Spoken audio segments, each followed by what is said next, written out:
হুটহাট কেন জানি মন খারাপ হইয়া যায়। পৃথিবীর অপরামুগ্ধতা আমারে ছুঁইতে চায়, কিন্তু আমি ধরা দেই না, নিজেরে লুকাইয়া রাখি।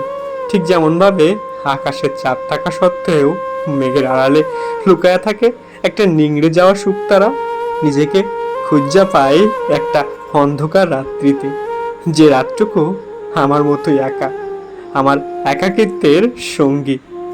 আমার ইচ্ছে হয় এসব স্মৃতির রাত থেকে বেরিয়ে এসে একটা মানুষকে সঙ্গ দিতে, তাকে নিয়ে দূরে পাহাড়ে অথবা নদীতে যেতে, একটু শীতল গুমোট বাতাস নাকের ডগা দিয়ে হৃদয়ে চুষে নিতে, তার হাতটি ধরে খানিকক্ষণ পাশে বসতে, একটু চোখে চোখ রাখতে, মনে জমানো কিছু মন খারাপের কথা বলতে। কিন্তু আমার এসব ইচ্ছে শুধুই কাল্পনিক। বাস্তবতার ভিড়ে আমার সঙ্গ কেউ দেয় না, কেউ না।